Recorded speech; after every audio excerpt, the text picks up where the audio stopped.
Je ne bougerai pas mes camions aujourd'hui. Mais j'en ai encore une trentaine qui arrivent. Non plus. Des transporteurs routiers excédés et une file de camions ininterrompue bloquant l'entrée de Port-de-Mille. Situation tendue ce matin sur les terminaux de Normandie. Un mouvement d'humeur des entreprises de transport de la région havraise. Des sociétés bien remontées depuis la mise en place d'un système de rendez-vous pour déposer ou retirer les conteneurs. Dispositif mis en œuvre le 5 mars dernier.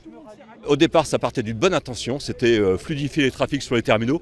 Maintenant, c'est à sens unique. C'est uniquement fait pour servir la cause des manutentionnaires qui ont lissé sur l'ensemble de la journée leur travail. Donc, ils optimisent leur main-d'œuvre. Hier, par exemple, il y a 20-25 camions qui ont fait demi-tour. Et c'est tous les jours. Tous les jours, on perd de l'argent.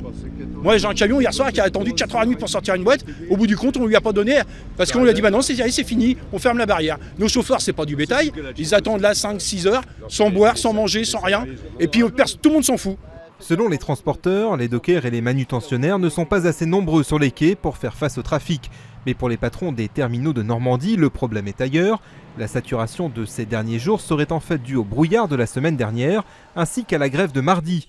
En cause également certains transporteurs qui ne respecteraient pas les règles. Certains transporteurs ont pensé qu'en fait les rendez-vous n'étaient pas obligatoires et qu'ils pouvaient en fait arriver comme ils voulaient, comme par le passé, et qu'ils seraient servis quand même. À partir du moment où on travaille avec les rendez-vous, c'est 100% rendez-vous, c'est-à-dire que tous les transporteurs qui arrivaient sans rendez-vous ne pouvaient pas rentrer sur le terminal. Dans l'après-midi, une réunion de crise était organisée entre les multiples acteurs portuaires, réunion dont l'issue était encore ce soir incertaine.